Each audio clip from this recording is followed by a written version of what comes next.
మీ business ని develop చేసుకోవాలని అనుకుంటున్నారా? అయితే వెంటనే మీ పబ్లిక్ కోట్ న్యూస్ ద్వారా L band ad, Aston band ad, scrolling ad with voice over, logo bug ad, video ads ద్వారా మీ యాడ్స్ ని పబ్లిష్ చేసుకుని మీ పరపతిని పెంచుకోండి. సంప్రదించవలసిన ఫోన్ నంబర్ 7729969299. తెలంగాణ డిఎస్సి ఫలితాలను ఇటీవల సీఎం రేవంత్ రెడ్డి విడుదల చేశారు. అయితే ఈ రిజల్ట్ లో ఆంధ్రప్రదేశ్ కు చెందిన ఓ కుర్రాడు సత్తా చాటాడు. విజయనగరంలోని భవానీ నగర్ కు చెందిన కేవీఎస్ శ్రీరామ్ బీటెక్ పూర్తి చేశాడు.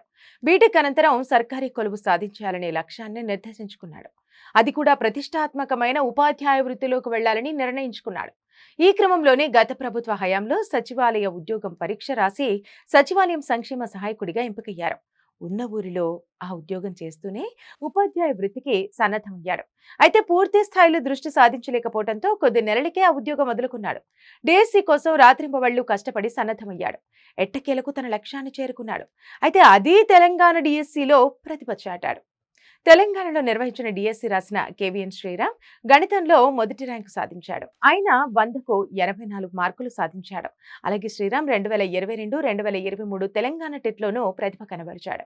2 సార్లు వరుసగా 3వ స్థానంలో నిలిచాడు. అలాగే 2022లో నిర్వహించిన ఏపీ టెట్లో 150కి 129 మార్కులు సాధించాడు. ఇక ప్రస్తుతం ఏపీలో డిఎస్సి కోసం కూడా శ్రీరామ్ సిద్ధమవుతున్నాడు. శ్రీరామ్ తెలంగాణ డిఎస్సిలో పోస్ట్ రావటం ఖాయం అంటున్నాడు.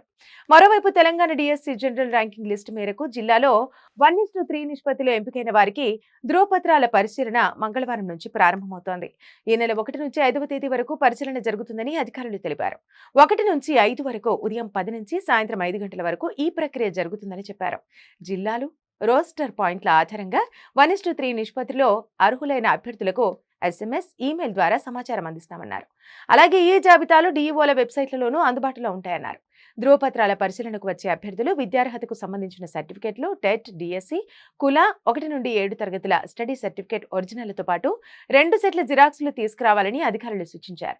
వాటితో పాటు అభ్యర్థుల పాఠశాల విద్యాశాఖ వెబ్సైట్లో ఉంచిన ఫారం తీసుకురావాలని అన్నారు. త్వరలోనే అభ్యర్థులకు ధ్రువపత్రాల పరిశీలన పూర్తి చేసి పోస్టింగ్లు కూడా కేటాయించనున్నారు.